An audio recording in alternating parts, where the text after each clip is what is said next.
Well, good morning and welcome once again to Elevenses. I'm Kevin Williams of Survival Skills Rider Training, and this is my twice weekly webcast, Elevenses. It's show number 370. It's Wednesday, the 27th of September, which means it's the last of the September shows. So, what's in today's show? Well, we'll have a quick look at the progress of Storm Agnes, the first named storm of the year. The NEC dates are up and tickets are available. A teenage rider sadly died in London during a police pursuit. There have been over 30 deaths at an illegal fuel dump which exploded in Benin in West Africa. I'll explain all about why that is. Another rider has been injured in France and finds that his cover for motorcycling is limited to a 100cc motorcycle, 10 times smaller than he was riding, unfortunately. Is the Kawasaki Z E1 electric bike too expensive? We'll look at that because Kawasaki have now actually released the price on that particular machine. We'll also have a quick look at a new 650 four-cylinder bike, unveiled by Voge, I believe it's pronounced, I've been informed, in China, spelt, it looks Voge, but Voge apparently is the pronunciation. And you can book a test ride on the Arc Vector, but only if you can afford to buy one. And then finally, in depth today, will be on the second instalment of my look at taking the hairy out of hairpin bends. So settle yourselves down for the next few minutes whilst we run through all those items. Don't forget, if you do have a question or comment, very pleased to hear them. Drop me a line during the show. I'll try to answer you if I possibly can. If I can't do it during the show, we'll get back to you at some point after the show. And we do have somebody looked in and said, Paul, it's Paul, good morning. And he says, first one I've managed to catch live for a while. Not to worry, Paul. Good to see you and everybody else here. So, right, okay, on with the news then. So the first thing to say is that the Met Office still has weather warnings out for Storm Agnes at the moment. Now, right now it may be quite calm and dry, even dry outside. It's quite a nice morning here in London, a little bit breezy but nothing too untoward, quite mild. But here is the picture from about 5 o'clock. The latest data shows that the strongest winds will be arriving around lunchtime, and they'll be on a bit of a more northerly track than was expected. The depression is expected to go pretty much due north from here, not straight over the south of England as was originally forecast. So there are warnings of coastal gusts of 65 to 75 miles an hour along the Atlantic coast of Northern Ireland and Scotland, and also along the Atlantic the Irish sea coastline, so affecting Wales as well. We could see inland gusts anywhere up to 55 miles per hour right into the early hours of tomorrow morning, and that's enough to cause damage and possible disruption to traffic, ferries and things like that. Yellow warning of rain too, likely to be heaviest in southern Scotland before the storm weakens, clears away to the north. Down here in the southeast it looks like we'll get away with a pretty nice day actually, so bad luck if you are under the path of that storm. Looking a little bit further ahead though, it looks like we could have some mild weather. The weekend is looking quite nice, and the Met Office said yesterday that temperatures could get as high as 23 Celsius next Tuesday, with temperatures still in the 20s right through to the weekend.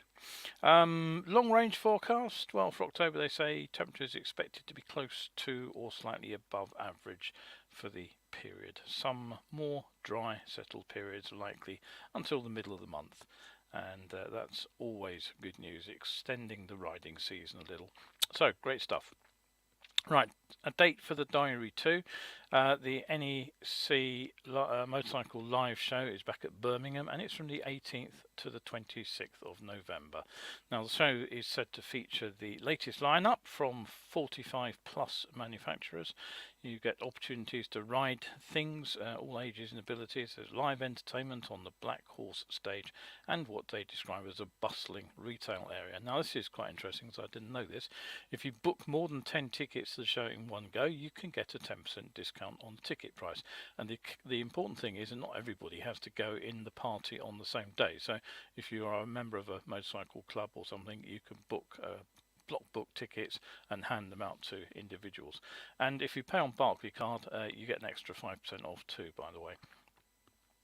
What more could you want, says the organisers? Well, I would say free parking for cars would be a good one, because not everybody turns up on a bike, particularly if they intend to head over to the market area and do some spending. I've always found it very confusing, very odd that they actually basically try to turn the cars away by charging ridiculous amounts of money to park for the day, when you're going to struggle to buy anything and carry it home if you're on a motorcycle. Oh, and some decent food at a reasonable price would also be quite nice. Right, okay, so what have we got for you in the news? Well, moving on rapidly. A teenager on a scooter in London has died following a crash. Now, the incident occurred during a pursuit by two police motorcycles. It happened around 6:45 on Monday morning, and the 18-year-old rider was reported to have run a red light in Oxford Street, which attracted the attention of two officers on patrol on marked police motorcycles. They duly gave chase. The rider failed to stop. He was followed into Tottenham Court Road, and the scooter was there involved in a crash with a taxi and what they call street furniture near Warren Street tube station. The rider was given treatment by the police riders themselves and then by paramedics, but was pronounced dead at the scene. The pillion passenger sustained non-life-threatening injuries, and he was arrested after being found with a machete. Now, the damaged scooter was later seen being winched off the pavement and onto a recovery vehicle. An internal investigation has been launched by the Metropolitan Police Directorate of Professional Standards, and the Independent Office for Police Conduct has also launched their own independent inquiry. But I have to be honest, having said all that, I don't think it was particularly clever. Whoops, that's the wrong photo of the Met Police to put a tweet up less than 24 hours later showing the rider, well, the bike, in fact, not the rider. But what happened there was they performed what they call a tactical stop on the rider of a Suron electric motorcycle who'd been riding on footpaths and pulling wheelies. They said he was introduced to the front of one of our new Volvos and arrested. I don't think that was possibly the most sensitive thing to do at an awkward time. Right, now I mentioned in the intro that there had been an incident in Benin in West Africa where 35 people, at least 35 people including a child, have been killed after a blaze engulfed an illegal fuel depot along the country's border with Nigeria. Now, the fire broke out on Saturday at a warehouse for smuggled fuel in the town of Seme Podji, which is near the border with Nigeria, and cars, motorbikes and motorcycle taxis, the tricycle things, all come there to stock up on fuel. One man said, "I got gas from my motorcycle to do my shopping. I left and barely 5 meters away I heard an explosion. When I turned around it was all black smoke." Now, Nigeria is a major producer of oil, and it is the production there of fuel is heavily subsidized, and that keeps the price down for the locals. But what it means is that there is a thriving industry in moving that petrol illegally across the country's borders. And there are known to be illegal refineries, illegal fuel dumps, even illegal pipelines, all having sprung up in the border areas. Right, okay, so don't forget, if you want to catch this show, it goes out on Wednesdays and Sundays, normally at 11 o'clock. I will probably be running next Sunday's show, the next one to come in fact, at about 5 o'clock in the evening, because I will be out on Saturday evening and probably not back till too late to run the show. So just a quick heads up, if you're looking in on for 11s on Sunday, expect it to be a sort of mid-afternoon tea show. If you do want to catch an old show, YouTube is probably the best place to go. My Survival Skills channel over there, Survival Skills UK. Catch up with all the old shows over there. Right, okay. Moving on. Another rider sadly has been left high and dry without insurance after failing to check the small print in a policy. Now, Andrew Roberts, 57 from Broughton, which is not too far from Middlesbrough, he'd set off on a tour of the Alps. I'm not sure if this was an organised tour. The implication was that it might have been, and it took him through Germany, Switzerland, and eastern France, which is where he crashed in the Savoy area. Now, details of exactly what happened aren't clear, but he suffered a broken arm, a broken back rib. He chipped 2 bones on the wings of his vertebrae.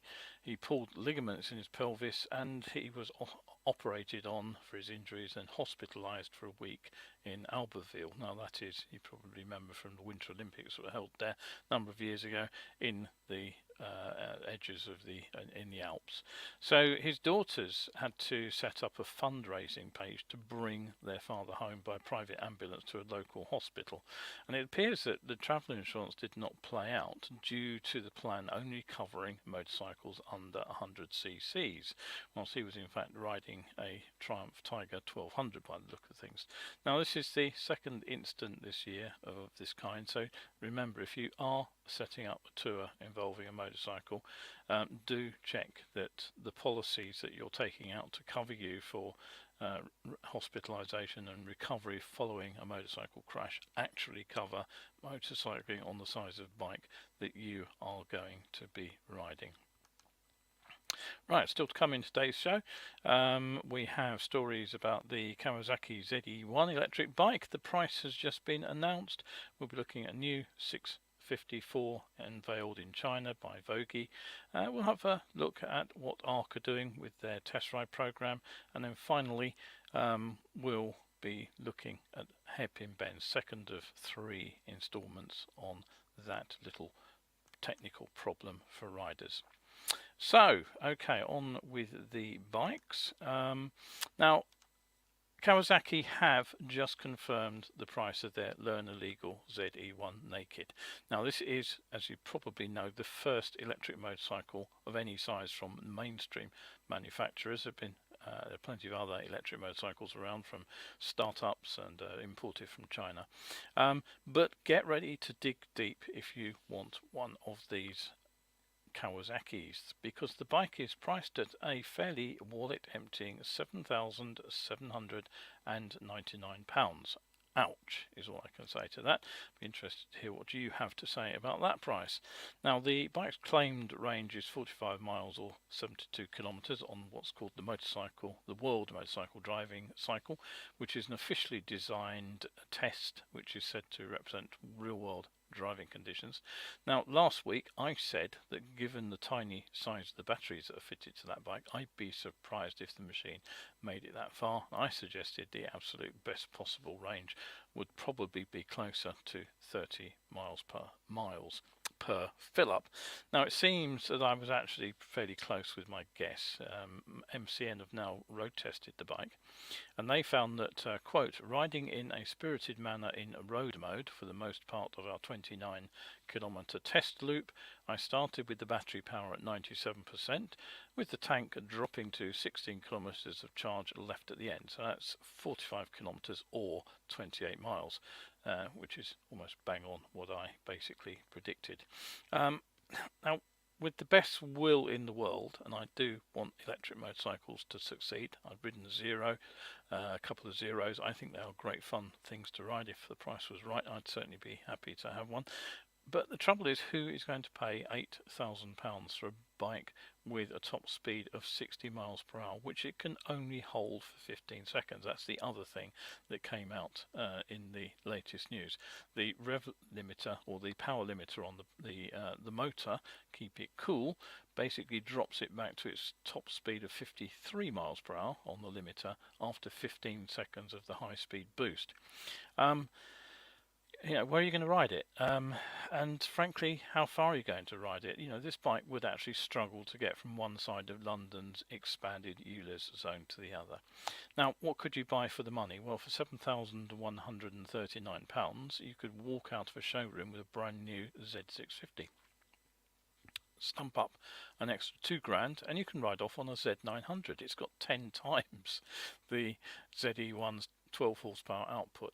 Or if you really want to learn a legal commuter, then you could save yourself £3,500 by buying Kawasaki's own ICE engine Z125. Now, that balance of cash is, according to my calculations, enough to buy around 2,200 litres of fuel. Now, the 125 Kawasaki has a fuel consumption that's said to be less than 3 litres per 100 kilometres, and that works out at around 95 mpg. So I believe, as I say, if I've done my sums right, that you could ride over 70,000 miles on the petrol engined bike before the ZE1 would start to pay back on what you paid for it on the savings.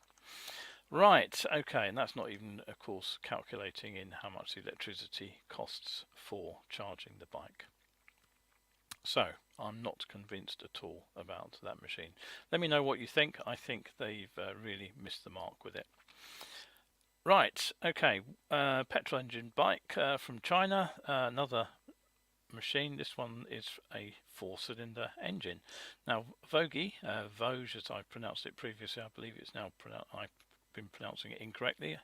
They were established in 2018 as a subsidiary brand to Longsin, and it was with the purpose of designing, developing, building premium motorcycles with high performance. So now already in the UK, the Voge brand has brought over 3 500cc motorcycles.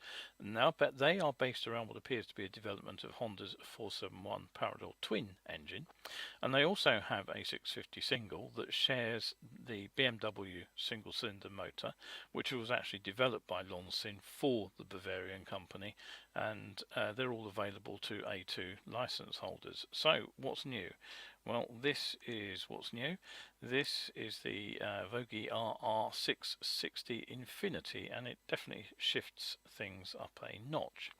Now, it's an inline 4-cylinder. It's said to be fully an in-house development. It features water cooling, fuel injection, double overhead cams, 16 valves, revs to 13,000 RPM, and produces around 100 horsepower. The engine is also said to be 10% lighter and 10% more compact than comparable engines. Now, chassis-wise, the bike gets radial calipers from Brembo, front and rear. The suspension is by Kawasaki. The rear is mounted on a single side swinging arm, but it gets ABS, it gets traction control, it gets Pirelli tyres, and there's also a steering damper as standard and aerodynamic wings for those who can't resist that little styling touch. Now, it's unclear when the bike will actually appear, if it does ever appear in Europe, but if it does, it will come into an almost deserted class. There's just Honda's 90 odd horsepower CBR 650R and the rather more powerful Ninja X ZX6R, which actually produces 129 horsepower with ram air. So will the bike come to Europe with European standards? Well, Longsin are tied up with a number of different European companies. They have a deal with MV, KTM are partners with Longsin via their CF Moto range, which they also own. They use modified KTM engines in some of their larger bikes, and they actually build engines for KTM to sell for some of their bikes too. So the line between what's Chinese and what's European is becoming increasingly blurred, in my opinion. Now, another reason that I think that riders are still treating e-bikes with some skepticism is the lack of progress on some pretty high profile projects. Take the UK ARC brand, for example. Now, the £90,000 ARC Vector, it was originally revealed by founder and CEO Mark Truman at the 2018 Milan show. Now, it came with a high-tech monocoque carbon fibre frame, hub centre steering, carbon wheels, full heads-up display with haptic feedback, built into the bespoke riding kit. You'll probably remember there was a heads-up helmet built as well, and it was billed as a bike with 125 mile per hour top speed, a 270 mile range, capable of recharging in 40 minutes and weighing in at just 220 kilograms or 485 pounds with a 16.8 kilowatt hour battery. Now all this came at a price, £90,000 for the base model, but many people, myself included, didn't think the performance numbers added up. Now a year later, with nothing built, the company went into administration when it lost key investors, but Truman bought the assets and he relaunched the company. Now in January 2022 we were told the bike was ready to be delivered to customers. That date slipped, but by midsummer at least there was a prototype undergoing test on track. So there was some progress, but it was noticeable that the performance had slipped. Top speed was down 5 miles now to 120 miles per hour. Weight was up 20 kilos to 240 kilos, 529 pounds, which definitely starts to make the bike a little bit more heavy. But most significantly, the real world range had been dropped to a more realistic 120 miles. Then, in a publicity stunt, you'll remember earlier this year, Ryan Reynolds took delivery of one of these machines and has been gushing about it ever since. Now, the manufacturer says it's created a new test ride program for potential Vector buyers in the UK and North America. ARC says it will bring the Vector to you. Here's the company's exact phrasing. As a part of ARC's white glove service, ARC Vector motorcycles can be delivered to a client's residence of choice to test ride at their convenience. The personalised approach ensures that our valued customers can experience the thrill of riding our exceptional motorcycles in the comfort of their own surroundings at a time that suits them best. There is just one catch. Before you get to ride the machine, you're going to need to provide ARC that you have the ability to purchase the bike, and you'll have to give them details of your biking background. Now, no further details are given on this, but it does seem that the only way you're going to get that test ride is have a chat with a member of the ARC sales team, and then maybe if you've got 90 grand to spare, you'll be able to test the bike of your dreams. But still no word on when you might be able to take delivery of one of these bikes. Okay, on to the final section of today's show. Now, don't forget, if you want something to read, you can always check out my books over on my Lulu publisher page. There's the URL, lulu.com/spotlight/survival skills. Head over there. You can find all the books, including the book Survival Skills, which gives you all the ins and outs of essentially a DIY rider training course. And that's possibly relevant to today's final piece, which is the in-depth item, and we're going to be looking at taking the hairy out of hairpin bends for the second week running. Now, over the last few weeks, last month actually, I've been talking about slow control, and it was all triggered by a video that was sent to me, which featured this particular poor fellow on his Ducati. He was caught on film, struggling horribly on the Stelvio pass, trying to go down it and having to paddle his machine around the bends. Now, as I said in the first instalment, it's show number 362 from August the 30th if you missed it.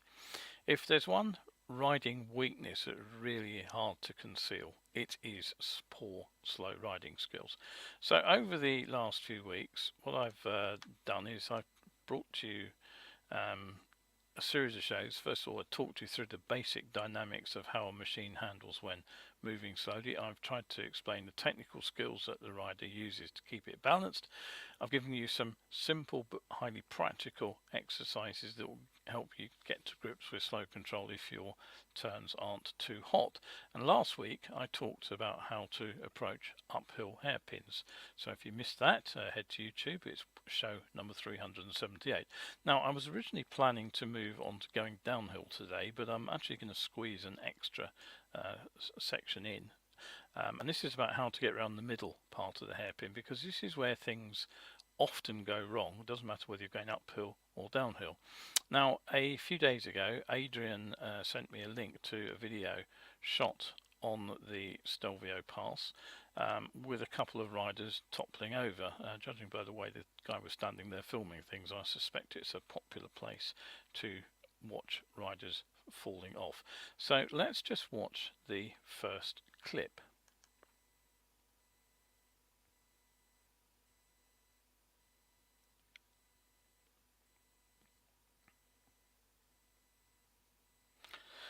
Okay, so basically what you can see there are the consequences of losing drive mid hairpin.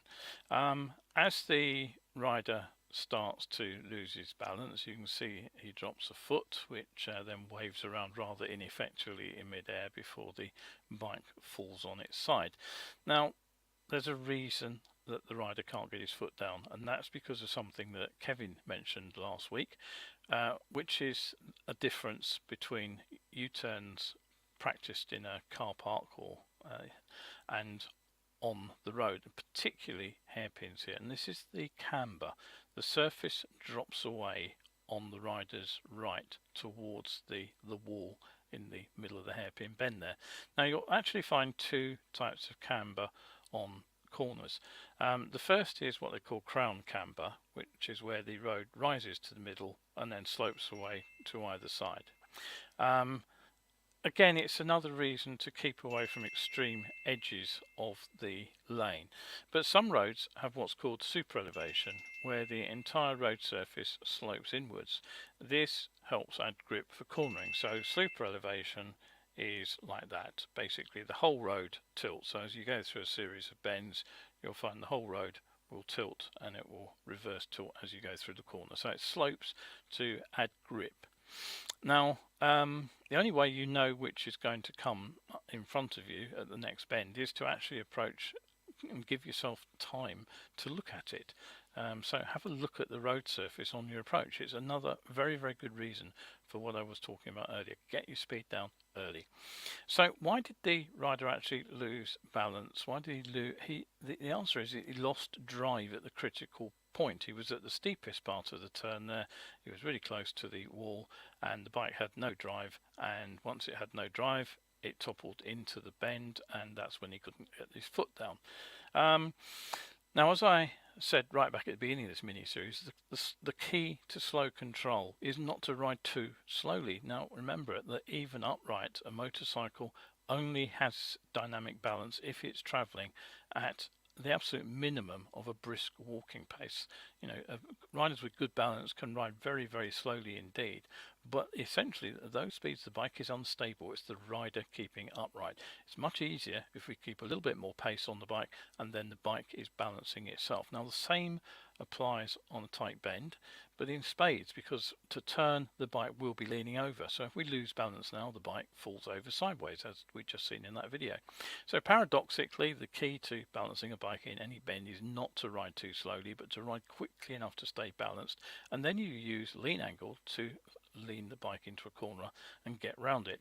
And if we really need to turn tight on the inside of a hairpin, then what we do is we use counterweighting. Remember, that's when we keep the body upright and we push the bike down underneath us.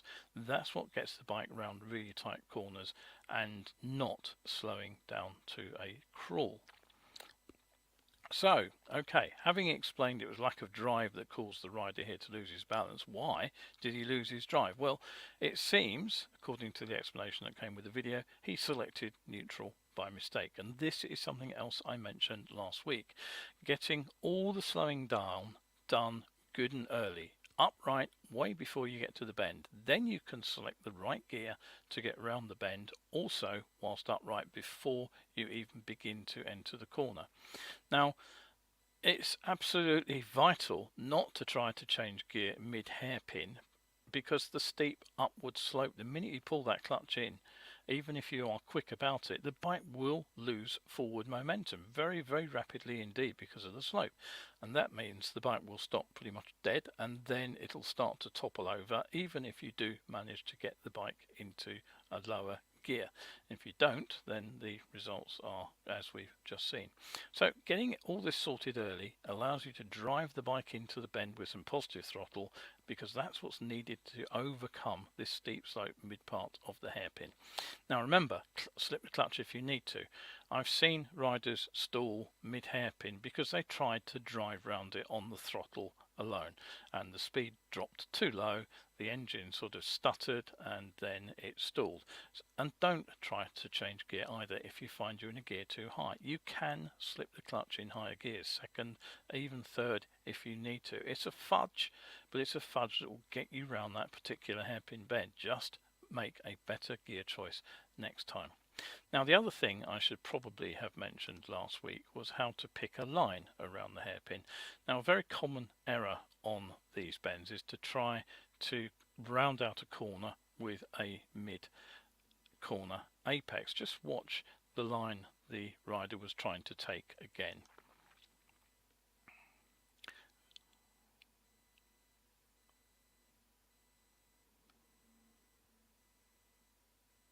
Now before they ran out of drive, you can see what happened. They started fairly wide and the rider aimed right for the tightest piece of the corner, the apex, and that was where they cut closest to the inside. And of course that's where the rise and fall is steepest. But there's another problem with this. Even a minor error will have us running wide on the exit, and that's not great news if there's a shear drop under the front wheel.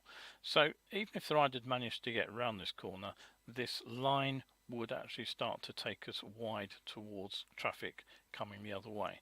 So let's have a look at what I mean with a diagram. Let's just put this diagram up. Now you can see what I mean.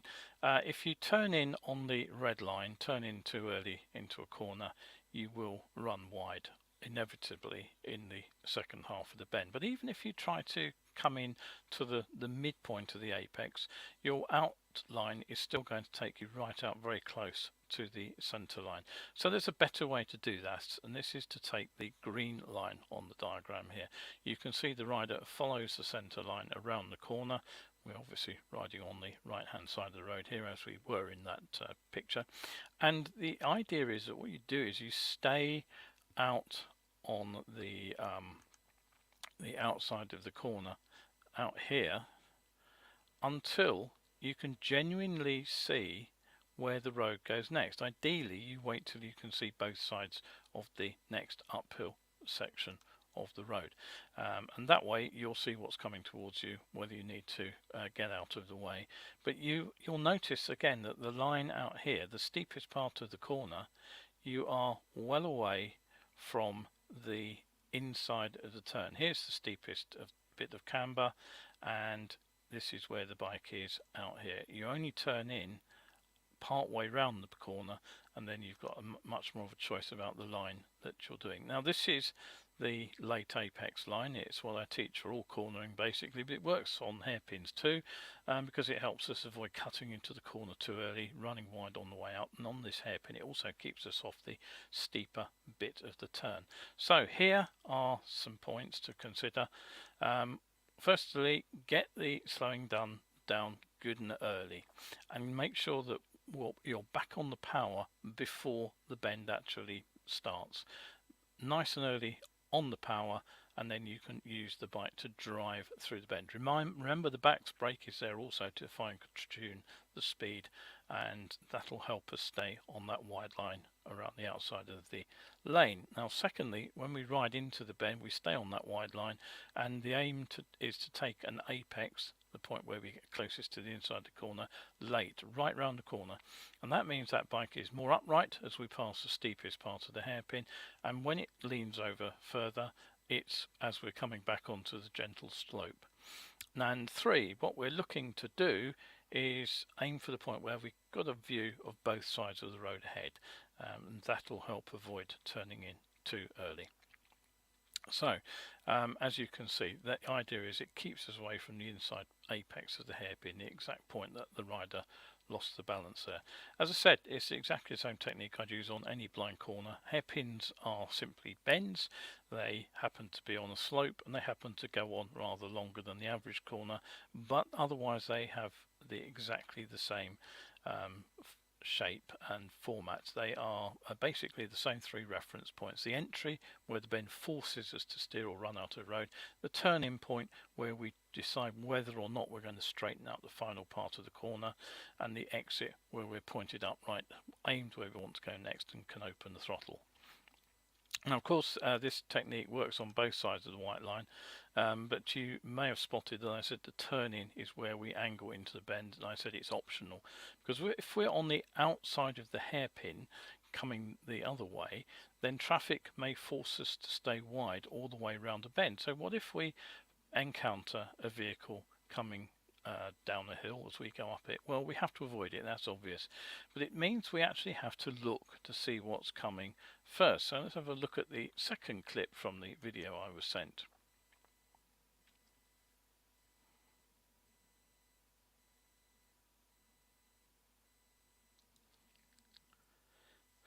Oh dear. So what did the rider do there? Well, basically, in trying to rush past the bicycles on the upslope, he was on a wide, very wide line, even on the wrong side of the road, and he didn't actually look around the corner. So it's only about this point that he actually noticed there was a cyclist also on the bend who was coming down the hill, and you'll notice that cyclist is also on a pretty poor line. That cyclist has turned in far too early and is actually almost on the wrong side of the road. So you've got two vehicles here, both almost on the wrong side of the road, on a collision course. So the rider slows down to avoid the bicycle and promptly loses his drive and topples sideways. Now, some better planning here is obviously what would have helped. Trying to see around trying to ride around the outside of the cyclist on the hairpin was probably a bad idea in the first place. Maybe following them up the hill would have been a better idea. Maybe trying to find a gap and slot in between them and follow them round would have worked better. But the big mistake was failing to see this descending rider and plan a line that avoided meeting him mid-hairpin.